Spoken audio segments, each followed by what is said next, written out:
What's up internet, here we go again. Kali ini kita akan membahas alur sebuah film yang berjudul Marie Antoinette. Film ini diangkat dari kisah nyata yang menceritakan tentang sebuah perjodohan antara anak dari kerajaan Austria dan juga Prancis. Dalam sejarah mengatakan bahwa Marie Antoinette dan suaminya merupakan raja dan ratu termuda. Dan yang namanya perjodohan pastilah memiliki beberapa kesulitan dalam menyatukan hubungan mereka. Sampai Marie akhirnya bertemu dengan seorang prajurit tampan dan dia merasa tertarik dan lalu lantas menjalin sebuah hubungan. Bagaimanakah cerita selengkapnya? Langsung saja kita masuk ke dalam alur ceritanya. Film dimulai di tahun 1768 di negeri Austria. Terlihat seorang gadis bernama Marie Antoinette yang merupakan putri bungsu dari ratu kerajaan Austria. Untuk mempererat hubungan diplomatis antara negara Austria dan juga Prancis, sang ibu pun bermaksud untuk menjodohkan putrinya yang baru berusia 15 tahun dengan pangeran tampan bernama Louis Augustin yang kelak akan menjadi seorang raja. Dengan rencana perjodohan itu, maka nantinya secara otomatis Marie akan menjadi ratu kerajaan Prancis. Marie pun dengan senang hati menerima perjodohan itu. Ditemani dengan kedua saudara serta dikawal oleh prajuritnya, mereka pun mulai melakukan perjalanan menuju ke Prancis. Di perjalanan, Marie terlihat begitu sangat antusias. Bahkan ia berkali-kali memandangi wajah Louis yang tampan dan seperti tak sabar untuk bertemu dengannya. Sebelum sampai ke tujuan, mereka pun diharuskan berhenti di perbatasan kedua negara, yang mana akan diselenggarakan upacara perpisahan terhadap Marie. Dan sebelum upacara itu dimulai, semua barang-barang milik Marie yang dipakai dan dibawa dari negaranya semuanya harus ditinggalkan. Bahkan anjing kesayangan miliknya pun harus diserahkan. Karena dalam adat istiadat mereka, mempelai wanita tidak diperbolehkan untuk membawa barangnya masuk ke wilayah Prancis. Dan mau gak mau, Marie pun mengikuti semua aturan yang berlaku. Setelah mengganti gaunnya, Marie bersama pengawal dari kerajaan Prancis pun mulai melanjutkan perjalanan. Beberapa saat kemudian, setelah memasuki wilayah kerajaan Prancis, Marie pun disambut langsung oleh Raja Louis ke-15 beserta keluarga dan jajaran petinggi kerajaan lainnya. Setelah berbincang-bincang sejenak dengan sang raja, ia pun lantas dikenalkan dengan pria yang akan dinikahinya, yaitu Pangeran Louis ke-16. Mungkin karena mereka berdua masih terlalu muda, Marie dan Louis terlihat canggung saat berbincang. Pangeran Louis memang diketahui memiliki sifat yang lumayan introvert. Lantas setelah beberapa saat kemudian, setelah upacara penyambutan Marie selesai, mereka pun melanjutkan perjalanan mereka. Sesampainya di istana, kedatangan Marie nampak sudah ditunggu dan disambut dengan meriah oleh keluarga besar Louis serta masyarakat setempat dan beberapa keluarga petinggi kerajaan. Namun di antara kerumunan tersebut nampaknya Marie kurang disambut baik oleh beberapa orang di sana. Hal itu terlihat dari tatapan-tatapan sinis mereka yang tidak menyukai Marie, yang mungkin dikarenakan ia berasal dari negeri Austria. Namun hal tersebut tidak diindahkan oleh Marie. Ia tetap tersenyum terhadap semua orang yang ia temui di sana. Di saat memasuki istana, Marie dibuat begitu takjub dan terpesona dengan kemewahan-kemewahan yang ada di sana. Sesekali dia pun berdecak kagum dengan desain interior yang sangat mewah, yang mana hampir semuanya berlapis emas. Marie yang menyukai keindahan, ia pun terlihat bahagia di tempat barunya itu. Singkat cerita, di hari pernikahannya, Marie terlihat begitu sangat anggun dan percaya diri. Dia bahkan tidak terlihat seperti gadis berusia 15 tahun pada umumnya, karena kecantikan riasan dan kemewahan gaun yang ia kenakan di hari itu. Dan di momen inilah Marie dinyatakan sah sebagai putri mahkota Prancis dan istri dari Pangeran Louis ke-16. Di malam harinya, setelah melakukan acara dansa dan perayaan-perayaan mewah atas pernikahan mereka, Marie dan Louis pun diantar langsung oleh Raja Louis ke-15 dan keluarga istana menuju ke kamar mereka. Sang raja pun berpesan bahwa ia sangat berharap mereka berdua secepatnya mendapatkan seorang putra mahkota untuk melanjutkan garis keturunan mereka. Mereka berdua pun hanya mengangguk saat itu. Keesokan harinya, bak putri raja, Marie didatangi oleh beberapa pelayan yang ditugaskan masing-masing untuk melayaninya. Bahkan The Duchess of Car yang merupakan seorang keturunan putri serta kakak ipar Marie de Provence tak segan-segan untuk membantu Marie menggantikan pakaiannya. Karena balik lagi, menurut adat istiadat mereka, melayani putri mahkota merupakan pekerjaan yang istimewa yang hanya boleh dilakukan oleh orang-orang yang memiliki kedudukan yang tinggi. Meski sudah menjadi putri mahkota, tak membuat sifat kekanak-kanakannya menjadi hilang. Terlihat dirinya yang masih saja cengengesan saat melihat suatu kejadian yang dianggapnya lucu. Namun beruntungnya Mary mempunyai penasihat yang selalu mengingatkannya dan mengajarkannya tentang kebiasaan-kebiasaan serta hal-hal yang harus dilakukan olehnya setelah menjadi putri mahkota. Kehidupan Mary dan Pangeran Louis terlihat masih jauh dari kata harmonis dan juga bahagia. Mereka berdua jarang terlihat memiliki waktu bersama. Mary sibuk dengan kegiatannya di dalam istana, sementara Louis sibuk dengan kegiatan berburunya. Dan di kamar tidur pun mereka berdua masih terlihat sangat canggung. Bahkan mereka belum juga melakukan push rank sejak mereka berdua menikah. Beberapa saat kemudian, Mary didatangi oleh pengawal sang ibu yang menyampaikan amanat dari ibu Mary yang meminta agar sang anak untuk segera memiliki keturunan. Karena jika pernikahannya dengan Louis ke-16 tidak memiliki seorang anak, maka bisa saja pernikahan mereka dibatalkan. Sang ibu meminta Mary untuk lebih serius dalam memikirkan hal ini. Bahkan Mary diminta untuk melakukan segala cara untuk bisa memikat hati putra mahkota. Dan dengan tersenyum, Mary pun berusaha untuk menyanggupi permintaan ibunya itu. Sebelum pergi, sang pengawal memberikan surat titipan dari ibu Mary yang kemudian dibacanya. Surat itu berpesan bahwa ingatlah bahwa Mary memiliki masa depan dan tak ada yang pasti tentang kedudukanmu di sana. Sampai terlahirlah putra mahkota yang mempersatukan aliansi Prancis dan Austria. Setelah membaca surat dari sang ibu di malam harinya, Mary pun mencoba untuk memikat sang suami untuk melakukan yang seru-seru itu. Namun entah karena apa, Louis seperti masih canggung untuk melakukannya. Hari demi hari berlalu, Mary semakin bosan dengan kehidupannya yang sangat terjadwal. Hingga ibu Mary kembali mengirimkan surat tentang dirinya yang sangat khawatir pada Mary karena semakin terkalahkan dengan iparnya. Ibunya takut jika kakak ipar Mary mengandung duluan. Ibunya juga mengatakan ia mendengar sikap Mary yang sering tidak sopan terhadap Rubery, selir dari Raja Louis ke-15. Hingga ia pun meminta Mary untuk memperbaiki sikapnya. Namun Mary terlihat acuh dengan kalimat terakhir di pesan yang dikirimkan oleh ibunya itu. Beberapa bulan kemudian Mary kembali didatangi oleh pengawal ibunya yang meminta Mary untuk sedikit berbincang dan mendekatkan diri dengan Rubery. Namun Mary kembali menolak karena menurutnya Rubery hanyalah wanita biasa yang diangkat oleh sang raja. Dirinya merasa tak pantas untuk berteman dengan Rubery.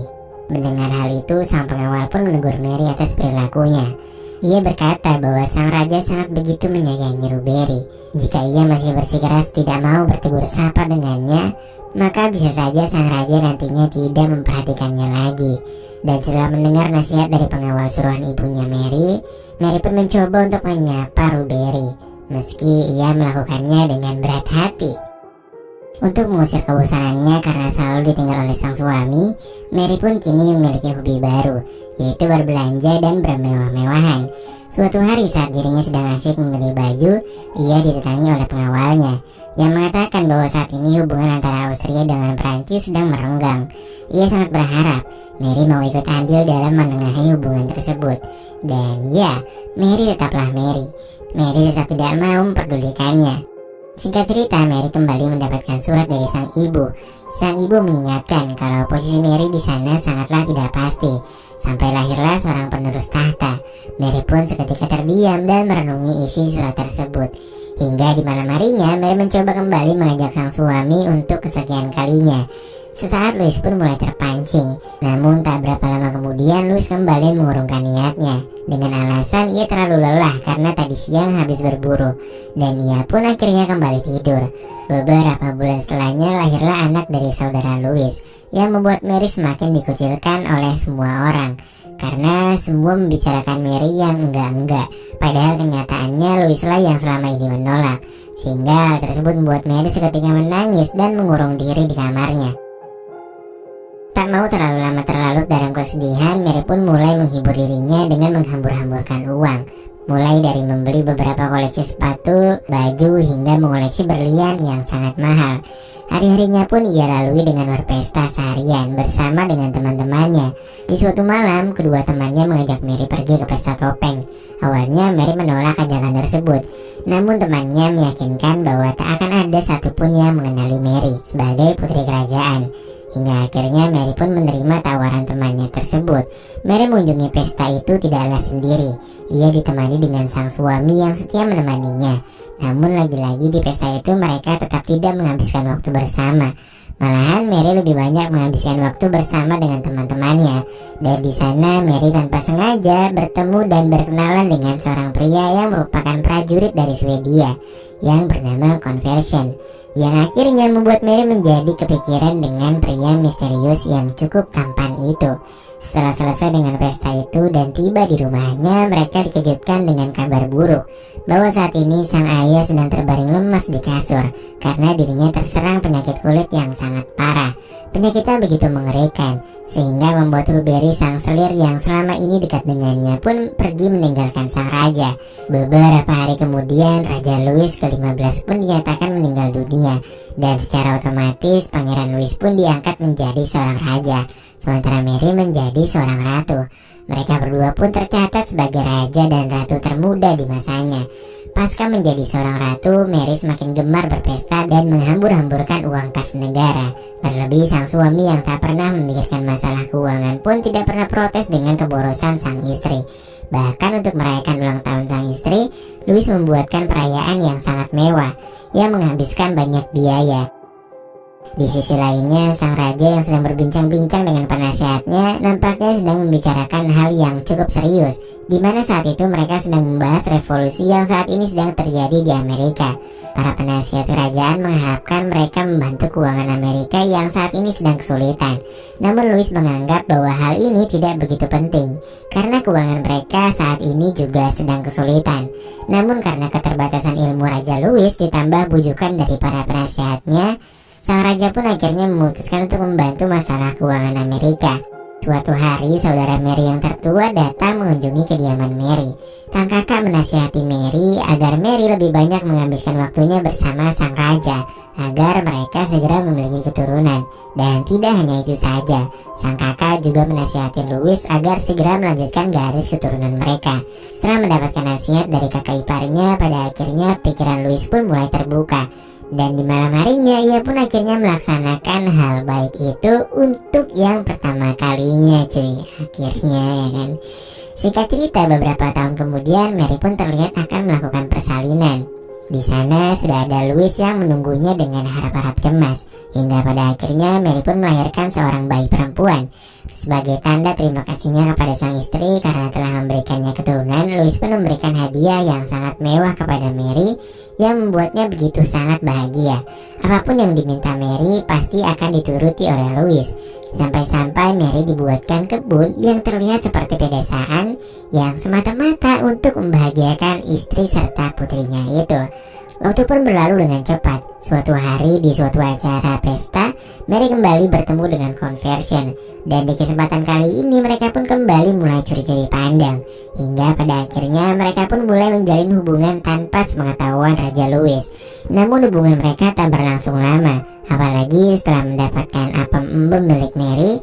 Conversion pun pergi meninggalkan Mary tanpa memberikan alasan yang jelas.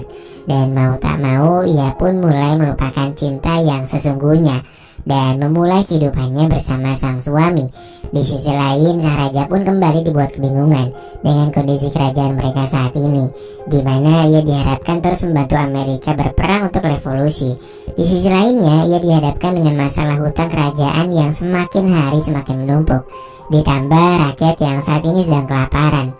Namun lagi-lagi sang raja yang belum berpengalaman itu akhirnya salah dalam mengambil keputusan. Ia pun dengan nekat tetap membantu revolusi Amerika. Berita itu pun cepat menyebar ke seluruh rakyat Prancis, sehingga menimbulkan gejolak protes dari segala penjuru negeri. Di saat mereka sedang mengadu kepada ratu dan mengatakan kondisi mereka sedang terpuruk karena tidak ada makanan, jawaban dari sang ratu sangatlah mengejutkan. Mary mengatakan kalau dirinya nggak peduli dengan kondisi rakyatnya. Dia bahkan lebih mementingkan urusan kebunnya dan kesenangan-kesenangannya dibandingkan memikirkan nasib rakyatnya. Beberapa saat kemudian sang ratu tiba-tiba mendapatkan kabar duka dari sang kakak bahwa ibu tercintanya telah meninggal dunia. Sehingga Mary pun terlihat sangat syok dan sedih karena tidak dapat menghadiri pemakaman sang ibu. Waktu berlalu hingga beberapa tahun kemudian, dan Mary pun akhirnya melahirkan anak laki-laki yang nantinya akan menjadi penerus tahta kerajaan. Tentu saja kabar ini membuat sang raja serta keluarga besar kerajaan terlihat sangat bahagia dan sukacita atas lahirnya putra mahkota tersebut. Mary pun mulai saat ini bertekad untuk menjadi ratu yang lebih baik lagi dan lebih bijak. Namun semua hal tersebut sudah terlambat karena rakyat yang marah atas keputusan sang raja dan ketidakpedulian ratu kepada rakyatnya, yang menimbulkan gejolak di masyarakat yang saat ini ingin menggulingkan kerajaan dan menuntut revolusi Perancis. Benteng-benteng terdepan kerajaan pun mulai hancur dan para rakyat pun mulai mendekati istana, sehingga para penasihat kerajaan pun menyarankan agar raja dan ratu untuk sementara mengungsi ke Swiss. Namun Louis dan Mary bersikukuh untuk tidak mau pergi. Ia berkata bahwa dirinya akan terus bertahan dan berusaha memperbaiki kesalahannya. Namun Raja Louis mengambil satu tindakan agar nggak terjadi keributan. Sang raja dan sang ratu pun akhirnya mengalah, dan mereka dipaksa keluar dari istana oleh rakyatnya sendiri. Hingga pada akhirnya tahta kerajaan Louis ke-16 dan Mary pun lengser oleh revolusi Prancis. Dan lalu film pun selesai.